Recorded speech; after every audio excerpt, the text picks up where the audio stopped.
Hare Krishna. We continue reading from Bhagavad Gita as it is. Chapter 10, The Opulence of the Absolute, text 28. Ayudhanam aham vajram, Vajram. Vajram. denunam asmi kamadhuk, Denunam asmi kamadhuk. prajanas chasmi kandarpa, Rajanaschasmi kandarpaha. sarpanam asmi vasukihi. Sarpanam asmi vasukihi. Ayudhanam of all weapons. Ayudhanam of all weapons. Aham, I am. I am. Vajram, the thunderbolt. Vajram, the thunderbolt. Dhenuna of cows. Dhenunam of cows. Asmi, I am. Asmi, I am. Kamadhuk, the Surabhi cow. Kamadhuk, the Surabhi cow. Prajanaha, the cause for begetting children. Prajanaha, the cause of begetting children. Cha and. Cha and. Asmi, I am. Asmi, I Asmi, am. I am. Kandarpaha, Cupid. Kandarpaha, Cupid. Sarpanam of serpents. Sarpanam. Sarpanam of serpents. Asmi, I am. Asmi, I am. Vasukihi, Vasuki. Vasuki. Translation and purport by His Divine Grace, A.C. Bhaktivedanta Swami Srila Prabhupada. Of weapons, I am the thunderbolt. Among cows, I am the Surabhi. Of causes for procreation, I am Kandarpa, the god of love. And of serpents, I am Vasuki.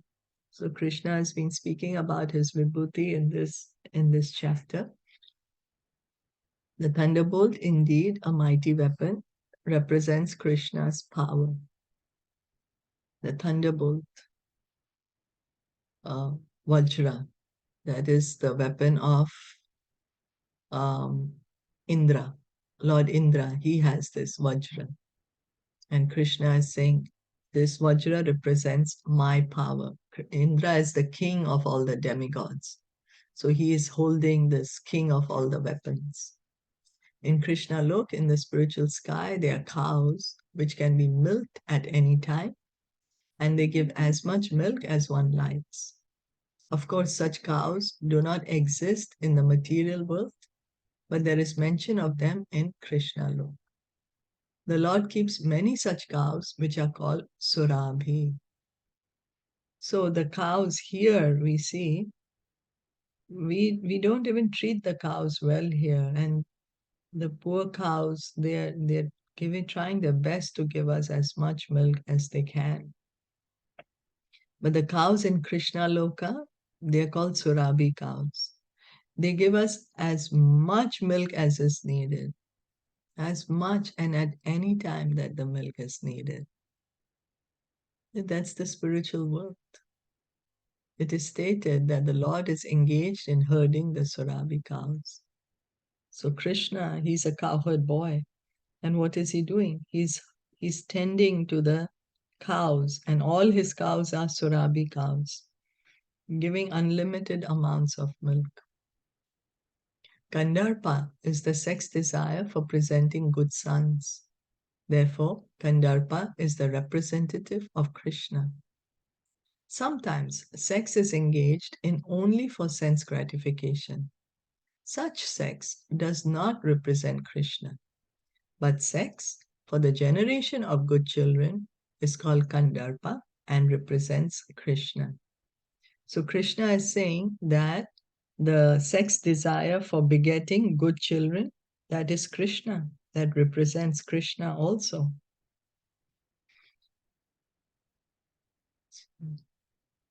Reading on.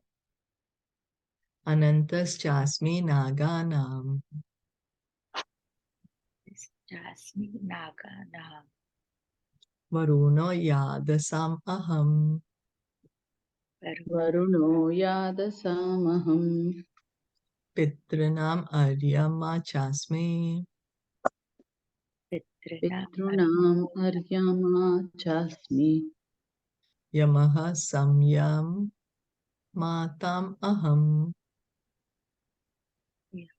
Yamaha Samyamatamaham. Of the many hooded nagas, I am Ananta, and among the aquatics, I am the demigod Varuna. Of departed ancestors, I am Aryama, and among the dispensers of law of Yam, dispensers of law, I am Yama, the lord of death. Among the many hooded naga serpents, Ananta is the greatest, as is the demigod Varuna among the aquatics. So Ananta Shesh, he has unlimited hoods. Krishna is saying, I am Ananta. And then aquatics, Krishna is saying, I'm the Lord, the demigod Varuna. Demigod Varuna, he's delegated. He's the in charge of of the oceans, of all the aquatics. He's the person in charge. He's the demigod in charge. They both represent Krishna. There is also a planet of Pitas, ancestors, presided over by by Aryama, who represents Krishna. So there is a Pitralok. It's one of the hellish planets, actually. It's below the earthly planet. That's where all the Pitras stay. And the ruler of that planet is called Aryama, and he's representing Krishna. There are many living entities who give punishment to the miscreants, and among them, Yama is the chief. Yama is situated in a planet near this earthly planet. And after death, those who are very sinful are taken there. And Yama arranges different kinds of punishments for them. So this is Yamraj. It's his duty. That's the service he has been given, Yamraj, to give us the punishments for our sinful activities. And Krishna is saying Yamraj is also his representative. So we can see, Krishna has been saying, like in the Himalaya is the Mount Meru, Brihaspati, Lord Indra, Lord Indra's weapon, thunderbolt, the cow, Surabi. All he's saying, all these represent me. So everything is Krishna's energy. Everything is coming from Krishna. Everyone is coming from Krishna. Here, Yamraj, we are all scared of Yamraj. We are scared to see Yamraj because his servants are very ferocious looking, the Yamadutas. In Srimad Bhagavatam, their description is given, and the description is also mention of how the Yamadutas are dragging the soul out of the body and bringing them to the court of Yamaraj. And then whatever punishment is to be meted out. And so we can see that Yamaraj is also a servant of Krishna. He is also listening to Krishna's orders. And Yamaraj is, in the pastime of Ajamil, we hear that Yamaraj tells the Yamadutas that anyone who's chanting the holy names of Krishna, you don't go near them. Don't go near the people. Don't go near the devotees of Krishna.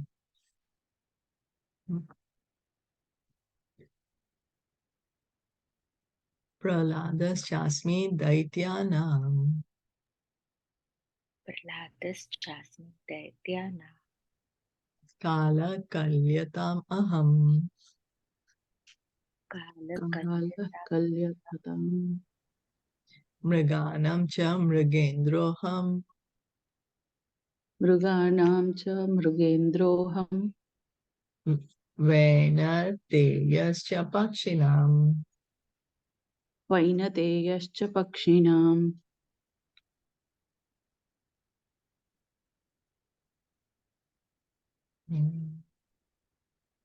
Among the Daitya demons, I am the devoted Prahlad. Among subduers, I am Thai. Among beasts, I am the lion.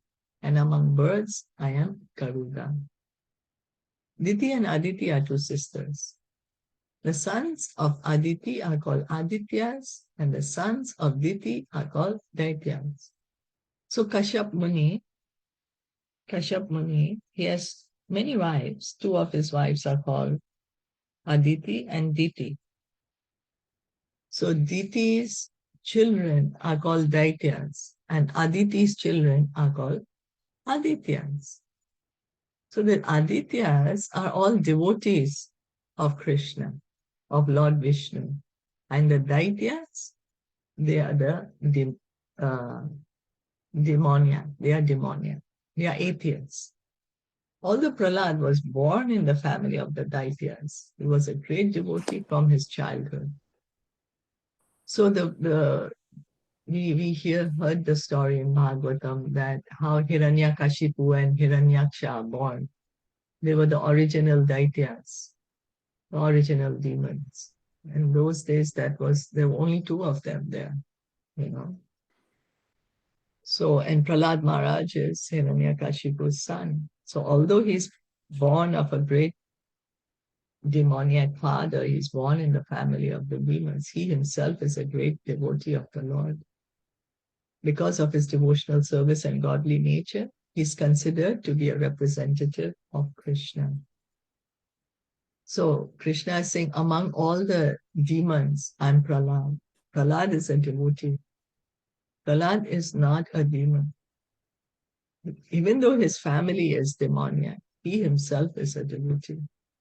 So we can see that devotional service cannot be checked under any circumstance.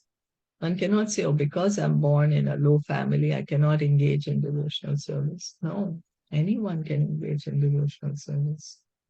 There are many subduing principles, but time wears down all things in the material universe, and so represents Krishna.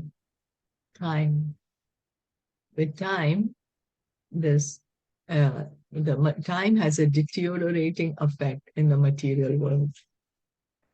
In the material world, everything is lost with time.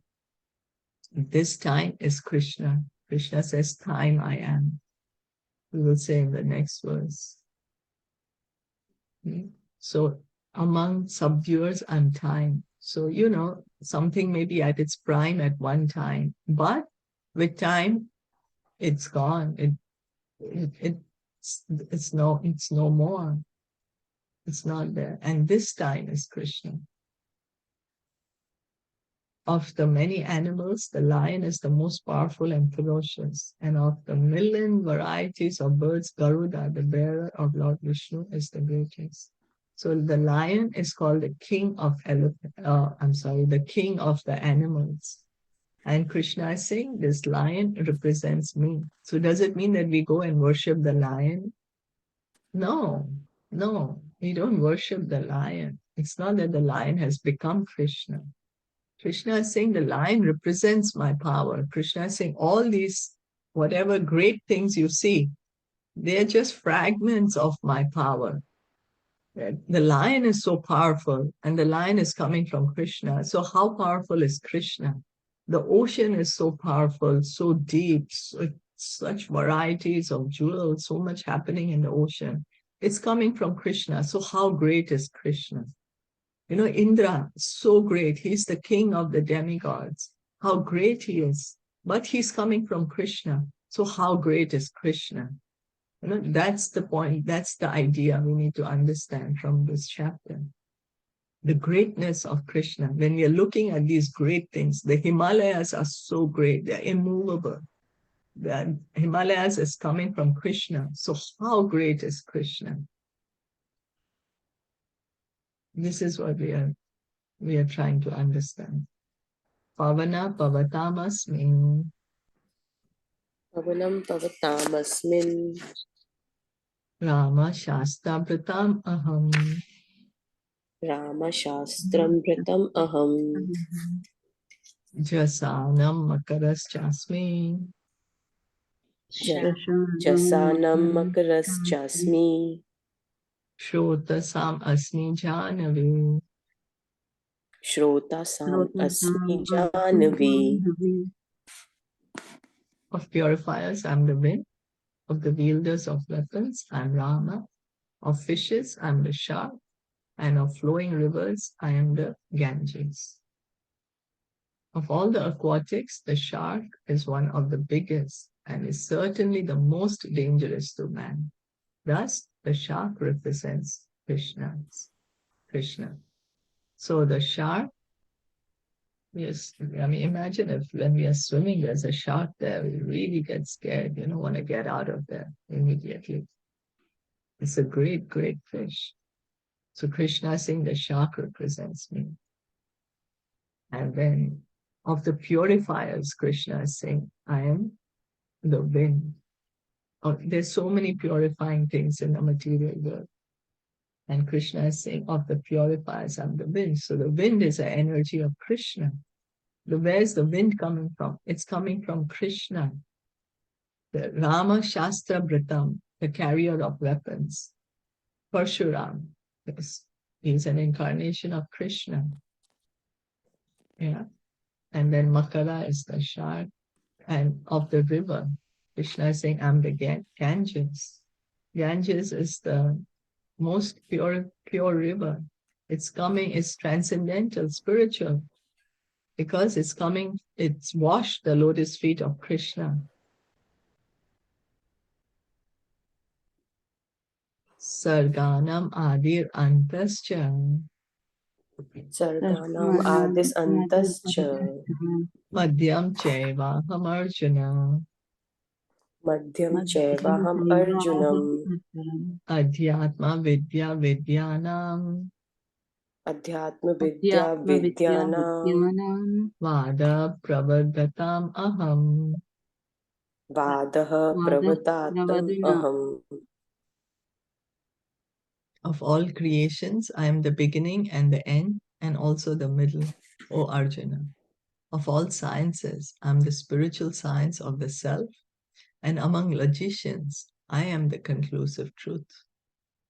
Among the created manifestations, the first is the creation of the total material elements. So the Mahatattva. We heard in Bhagavatam how there's nothing there, there's no creation, nothing has been created, but the ingredients are there. That's the Mahatattva. As explained before, the cosmic manifestation is created and conducted by Mahavishnu, Garbhodakshai Vishnu, and Kshirodakshai Vishnu. And then again it is annihilated by Lord Shiva.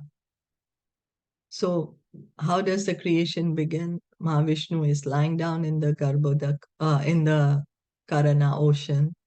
From his breathing comes so many millions of universes. And Garbhodakshai Vishnu is entering into each of this universe.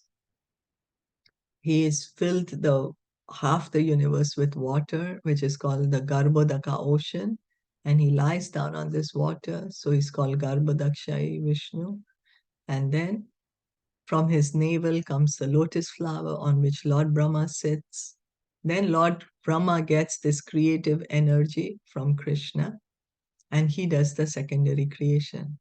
And the same Garbhodakshai Vishnu, he's entering into every atom of the universe and into the heart of every living entity as the Paramatma, as the Kshirodakashai Vishnu. And then when it is time for annihilation, that is the service of Lord Shiva. Brahma is a secondary creator. All these agents of creation, maintenance, and annihilation are incarnations of the material qualities of the Supreme Lord. Therefore, he is the beginning, the middle, and the end of all creation. So the guna avatars. The gunas are goodness, passion, and ignorance. Goodness, passion, ignorance. They are the gunas. And the guna avatars are Lord Vishnu, Lord Brahma, and Lord Shiva. So Lord Brahma, he is the controller of the mode of passion. He's the lord of the mode of passion, and he is in charge of the secondary creation.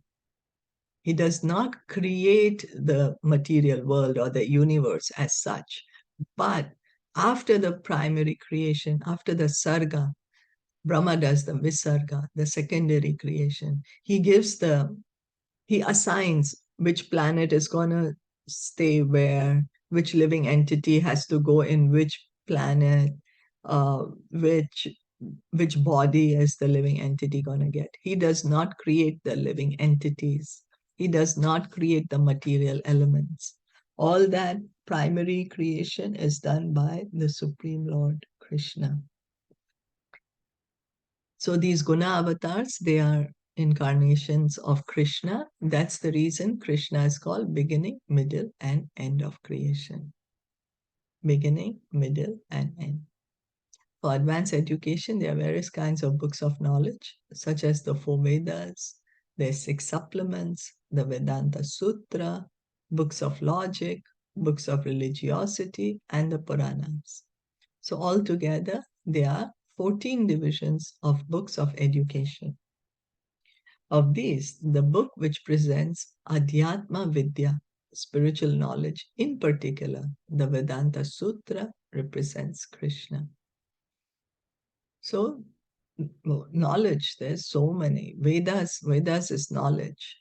Ved means knowledge. So there are the 4 Vedas, then there's the 6 supplements, there's the Vedanta Sutra, there are the Puranas, there's Nyaya Shastra, Dharma Shastra, there's so many.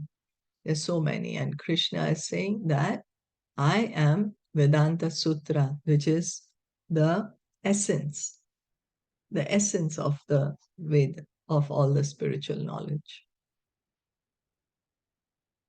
Krishna says in Bhagavad Gita, later in 15th chapter, he says, Vedescha sarver aham eva vedya. By all the Vedas, I am to be known. That is the point of studying the Vedas. That's the Vedanta, means the end of all knowledge. Vedanta. What's the end of knowledge? Understanding Krishna is God. That is why it represents Krishna. If we have actually studied the Vedas, we will come to the point to understand Krishna is God. Among logicians, so that's where all the research work ends, and one engages in devotional service.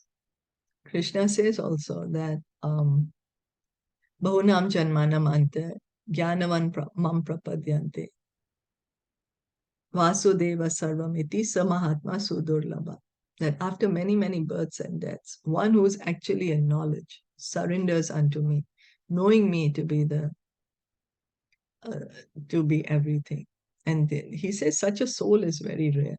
So many people are trying to do research work, trying to get self-realization, trying to get liberation. After many, many, many, many births and deaths of trying to understand Krishna through the process of knowledge, one will come to the point to surrender to Krishna. One will come to understand that Krishna is God. Among logicians, there are different kinds of argument. Supporting one's argument with evidence that also supports the opposing side is called jalpa. Merely trying to defeat one's opponent is called vitanda. But the actual conclusion is called vad. This conclusive truth is a representation of Krishna. So the conclusion of the logic, that is Krishna. All logic has to come to the point of Krishna. As Krishna is saying, by all the Vedas I'm to be known, by all logic I'm to be known, that he is the Supreme Lord. Any questions or comments for what we read till now? Hare Krishna. In the verse number 29th, they say that there are many living entities who give punishments to the miscreants. So what living entities are they? Like among them, the Yamaraj is the chief. So, but then there are many other living entities also who give punishment to the miscreants. So, The Yamadutas. oh, okay. The living entities. Okay. Okay. The Yamadutas. Yeah. Okay. Mm. Yeah. Okay. Thank you.